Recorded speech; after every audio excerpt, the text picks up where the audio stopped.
और एक नाम है, जैसा इसको फर्स्ट डिस्क्राइब किया था 1935 में। ओके, दो डॉक्टर्स थे, डॉक्टर स्टेन और डॉक्टर लिवेंथल करके। तो इसको स्टेन लिवेंथल सिंड्रोम नाम से भी ये जानते हैं। ओके, और सबसे फर्स्ट और मेन पॉइंट वहां पे देखो, अनसर्टेन एथियोलॉजी। यहाँ पे एक पर्टिकुलर एथियोलॉजी नहीं कि इस वजह से ही ये बीमारी होते हैं। ओके, जैसा कैंसर की केस में हो गया, एलोपैथिक आयुर्वेदिक में तो अर्बुद का बहुत बहुत सारे डिस्क्रिप्शन है, बहुत सारे कंसेप्ट है उसमें।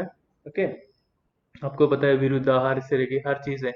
मगर एलोपैथी में जब आता है तो उसमें एक पर्टिकुलर कैंसर कोसिंग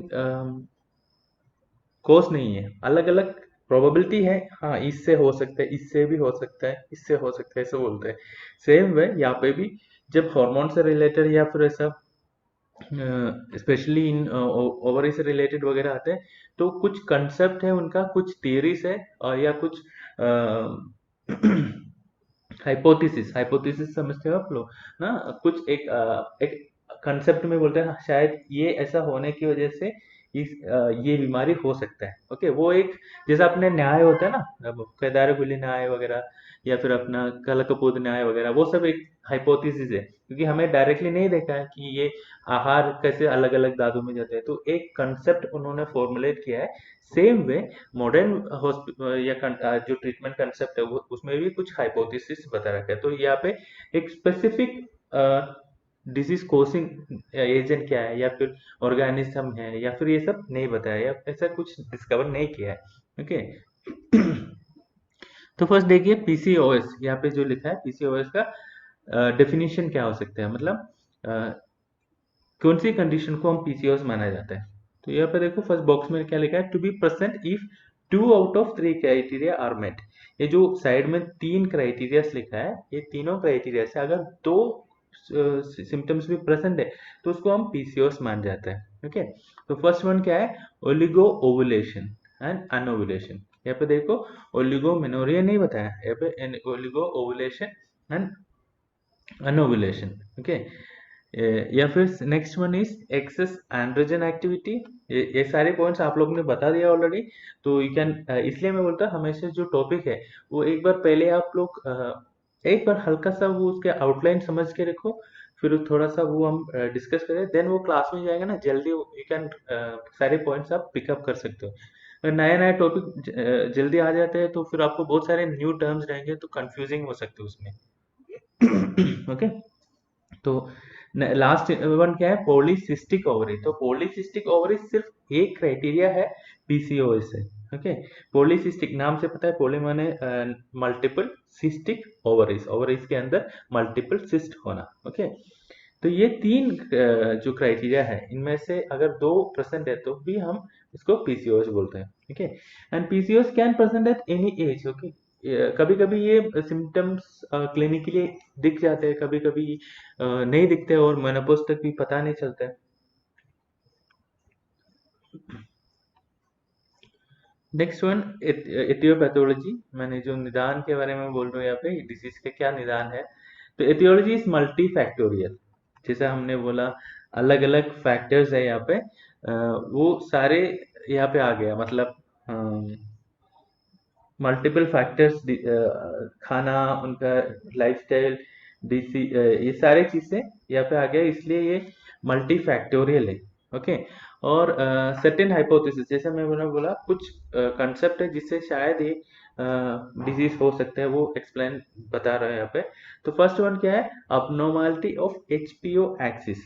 ओके, ये जो हाइपोथेसिस के बारे में आपको अगर डिटेल में चाहिए, दत्ता में भी दे रखा है, और जो हमने टेक्स्ट बुक रेफर डिस्क्राइब जब हमने डिस्कस किया था तो एक डॉक्टर उषा जी का टेक्स्ट बुक के बारे में भी बताया, उसमें भी दिया है। तो मैंने इतना ज्यादा नहीं लिया है क्योंकि वो थोड़ा सा कंफ्यूजिंग है आप लोग को, इतना जस्ट फॉर समझने के लिए यू कैन रीड वंस। तो यहाँ पे कौन है जी, कुछ बोल रहे हैं? ओके,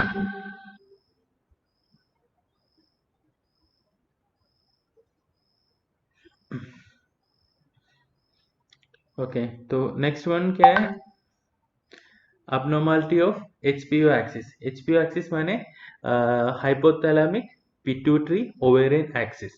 ओके, तो उसमें एक्टिविटीज में अगर कोई इश्यूज है या फिर आपको पता है जब हमने मेंस्ट्रुअल साइकिल के बारे में पढ़ा था तो वहाँ पे ओवरीज कैसे ओवरीज किस चीज से कंट्रोल रहते हैं, पिट्यूटरी पिट्यूटरी से जो एफएसएच या जो भी हॉर्मोन्स आते हैं उससे जो ओवरीज का फंक्शनिंग जो है वो कंट्रोल में रहता है। और पिट्यूटरी में कब ये सिग्नल जाते हैं कि जो सेक्रेशन है जैसे हमें फॉलिकल स्टिमुलेटिंग हॉर्मोन्स हो गया या जितने भी हॉर्मोन्स है वो कितना रिलीज करना है कितना कंट्रोल करना है, ये इंफॉर्मेशन हाइपोथैलेमस से आता है। ओके, जब गोनाडोट्रोपिन या जीएनआरएच जो है वो कितना रिलीज करना है, ये सारे जो तीनों पार्ट्स का जैसे हाइपोथैलेमस पिट्यूटरी एंड ओवरी, ये तीनों चीजें जब एक सिंक्रोनाइजिंग के लिए काम करते हैं तब जाके वो नॉर्मलसी मेंटेन रहते हैं और साइकिल जो है मेंटेन रहते हैं। तो जब वो जो तीन जो एक्सिस है उसमें अगर कोई abnormality हो गया तो वो एक रीजन होता है फॉर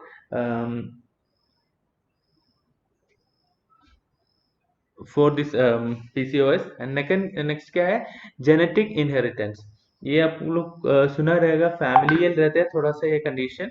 ओके, ये कंडीशन में कभी कभी अगर पेरेंट्स को या फिर फैमिली में किसी को है ऑलरेडी ये तकलीफ तो उनकी नेक्स्ट जनरेशन में या फिर उनकी फैमिली मेंबर्स को ये होने के लिए थोड़ा सा चांसेस है इसमें। और मेटाबॉलिक अबनॉर्मलिटीज एक रीजन है जिसमें हाइपर इंसुलिनिमिया एक रीजन है। वो किस वजह से है उसकी एक्सप्लेनेशन भी वो हाइपोथेसिस में दे रखा है। तो आप लोग जैसे अभी एक ये कंडीशन ए लेवल में तो आप लोग बस इतना समझ लीजिए, मेटाबॉलिक अबनॉर्मलिटी और हाइपर इंसुलिनिमिया या फिर ग्लूकोज इंटॉलरेंस जो है वो भी एक रीजन है। और अड्रिनल या फिर ओवेरियन, ये बार लिखा है एड्रिनल या ओवेरियन हाइपर एंड्रोनीमिया। ओके, तो यहाँ पे नीचे मैंने लिखा है क्या है वर्ड का मतलब, abnormal condition where increased production of androgen. Okay, जब लेवल ऑफ एंड्रोजन हार्मोन जो है वो ज्यादा है, इंक्रीज प्रोडक्शन होता है, तो वो कंडीशन को बोलते हैं एचए या फिर वो एक रीजन होता है फॉर पीसीओएस। ओके, इसके अलावा ये चार जो है कुछ हाइपोथेसिस है जो उन्होंने पुट फॉरवर्ड किया है। उसके अलावा ओवरवेट या ओबेसिटी एक रीजन है एंड क्रोनिक इन्फ्लेमेशन ये भी एक रीजन है। ओके, नेक्स्ट अभी जो हम बता रहे थे एचपीए एक्सिस के बारे में, उससे रिलेटेड एक डायग्राम है तो यहाँ पे देख लीजिए। हाइपोथैलेमस, नेक्स्ट पेज पे आ जाइए आप लोग।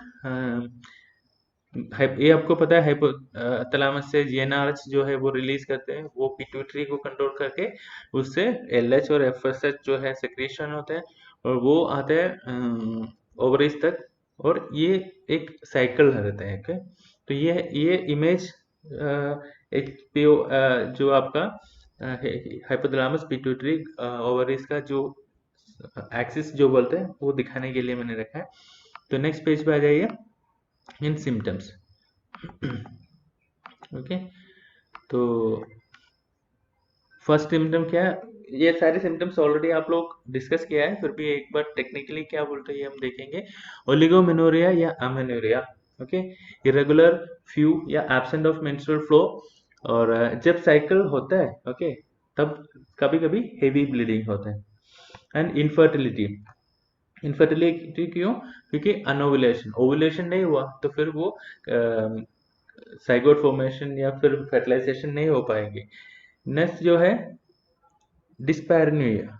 ओके, डिस्पैरेन्यूया इसमें क्या है, पेनफुल इंटरकोर्स होता है या फिर lady complains of pain during sexual intercourse. Okay, next जो है पीएमटी, आपने टर्म सुना होगा, प्री मेंस्ट्रुअल टेंशन या प्री मेंस्ट्रुअल सिंड्रोम जो है वो प्रलोंग्ड होगा। मतलब नॉर्मली जो पीरियड्स के पहले जो दिक्कत होते हैं लेडीज में वो जो है वो लॉन्ग टाइम के लिए रहते हैं, जैसे ब्लोटिंग या फिर mood swings, pelvic pain, headache या अलग अलग जो सिम्टम्स है वो थोड़ा सा नॉर्मल से ज्यादा रहेंगे। ओके, ये नेक्स्ट अभी जैसे आप लोग ने बोला था फेशियल हेयर बनना। ओके, तो इसको हिर्सुटिज्म बोलते हैं। हिर्सुटिज्म माने अनवांटेड मेल पैटर्न बॉडी। तो यहाँ पे देखो किसी किसी फीमेल्स की बॉडी में भी बॉडी हेयर रहते हैं, हाथों में या फेस में बॉडी हेयर रहते हैं, मगर वो मेल पैटर्न के नहीं होते। जैसे मेल पैटर्न में क्या है, वो मूछे जैसे दिखेंगे, थोड़ा सा दाढ़ी की पोर्शन में हल्का है, दो तीन वहां पे दिखेंगे, या फिर बॉडी हेयर दिखेंगे। वो मेल पैटर्न्स में जब हो तो उसको हम हिर्सुटिज्म बोलते हैं। और नेक्स्ट क्या है, एंड्रोजेनिक एलोपेशिया। एलोपेशिया आपको पता है, जो खालित्य जो है, बाल गिरना, वो दोनों सेक्स में, जैसे मेल फीमेल में कॉमन है, मगर स्पेशली जब ज्यादा आप देखते हैं बाल्डनेस वगैरह मेल्स में देखते हो, तो इसको इसलिए वो कंडीशन को एंड्रोजेनिक एलोपेशिया रहते हैं बोलते हैं। और वो पैटर्न जो है वो अलग रहते हैं। ओके, तो ये पैटर्न में जब अगर कोई फीमेल्स का हेयरफॉल होता है तो उसको एंड्रोजेनिक एलोपेशिया बोलते हैं। और साथ साथ में ये सबसे बोदरिंग सिम्टम है फॉर यंग लेडीज में, एक्ने और ऑयल स्किन।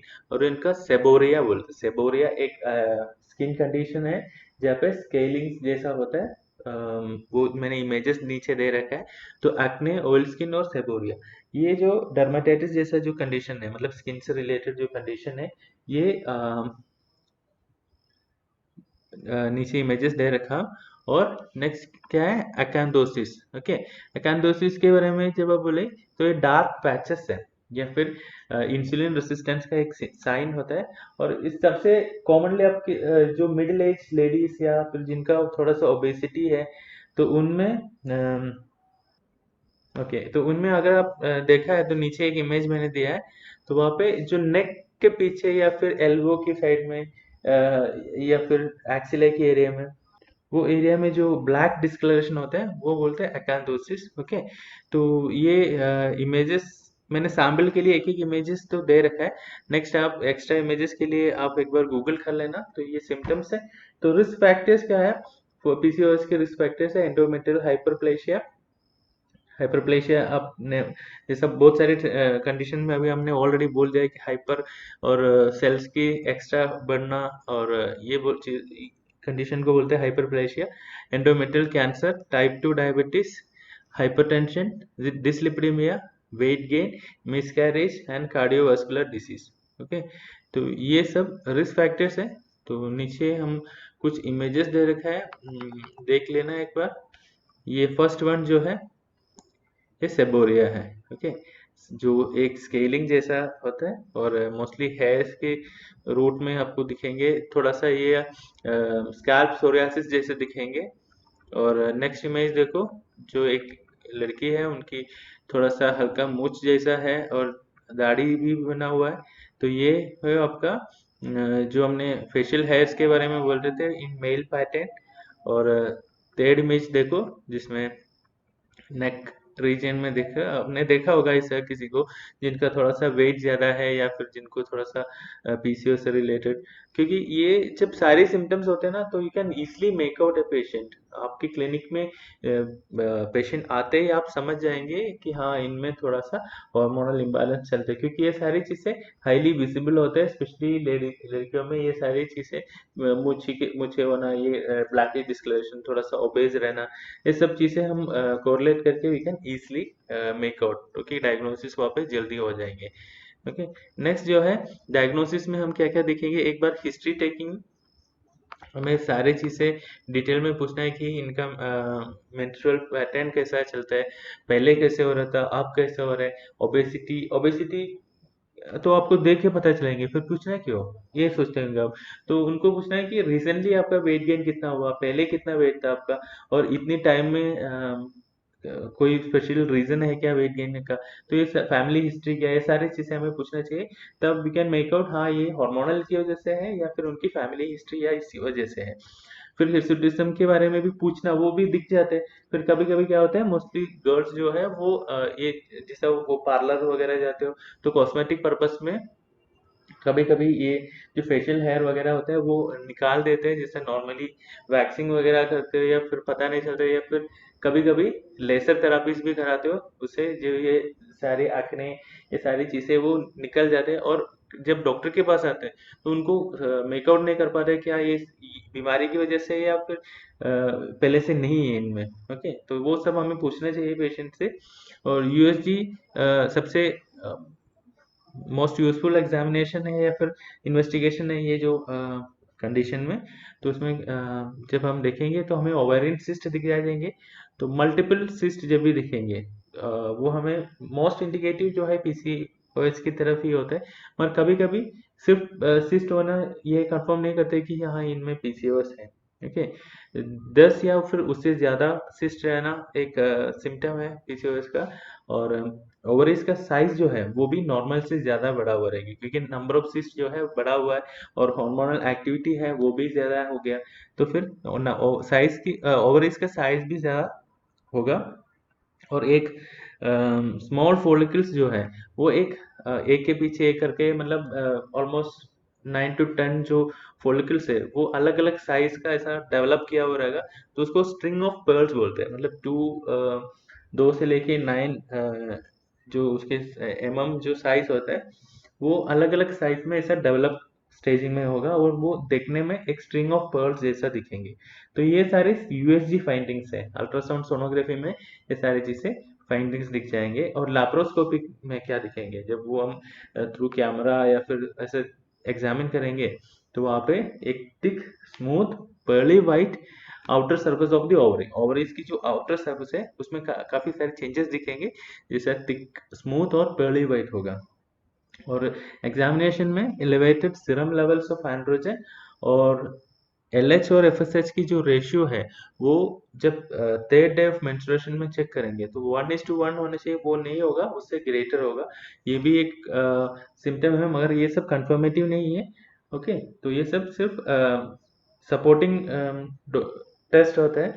और हमें साथ में जैसा हमने वो भी बोल रहा था और भी डिसीज से एसोसिएटेड रहते हैं तो हमें इसके साथ में कुछ टेस्ट करना है ताकि इसकी एसोसिएशन किस किस चीज में हुआ है या फिर रिस्क फैक्टर्स हुआ है कि ये देखने के लिए एक तो हमें लिपिड प्रोफाइल माने जो कोलेस्ट्रॉल की मेटाबॉलिज्म, जो लिपिड्स की मेटाबॉलिज्म कैसे हो रहा है, जो आपका ट्राइग्लिसराइड्स ये सब चीज की वैल्यूज कैसे है, ये देखने के लिए हमें लिपिड प्रोफाइल चेक करना होता है। और सेकंड क्या है, ग्लूकोज टॉलरेंस टेस्ट। ये टेस्ट में क्या होता है, हम एक पर्टिकुलर अमाउंट ऑफ ग्लूकोज जो है पेशेंट को पीने देते हैं ऑन लिक्विड फॉर्म में। फिर उनको 2 घंटा तक वेट करके उसके बाद शुगर लेवल्स मॉनिटर करते हैं ताकि ये देखने के लिए बॉडी में ग्लूकोज से टॉलरेंस करने की ताकत कितना है। ओके, ये दोनों चीजें जैसे कॉम्प्लिकेशंस या फिर एसोसिएटेड डिसीज क्या क्या है ये देखने के लिए हम करते हैं। और साथ में हमें ये भी करना चाहिए कि डिफरेंशियल डायग्नोसिस, डीडी माने डिफरेंशियल डायग्नोसिस के लिए हमें कुछ टेस्ट करना चाहिए जिसमें टीएसएच देखेंगे, क्योंकि थायराइड की कंडीशन में भी कभी कभी ये सिम्टम्स देखते हैं जैसे वेट गेन होना या फिर ये सारे सिम्टम्स दिख जाते हैं। इसलिए हमें डिफरेंशियल डायग्नोसिस करने के लिए एक बार टीएसएच की टेस्ट करना है, प्रोलैक्टिन का टेस्ट करना है। और एक टेस्ट है जिसमें टेस्ट का नाम है 17 हाइड्रोक्सी प्रोजेस्टेरोन करके एक टेस्ट है। ये भी एक रिसेंट एडवांसमेंट है। ये तीनों टेस्ट करते हैं ताकि ये सारे डिजीज में ओके अगर ये तीनों पॉजिटिव है तो हमें पीसीओएस की तरफ ही नहीं सोचना है, दूसरे भी डिजीज है वो उसके बारे में सोचना है जिसमें भी सिम्टम्स थोड़ा सा पीसीओएस जैसा सिमिलर रहते हैं। ओके।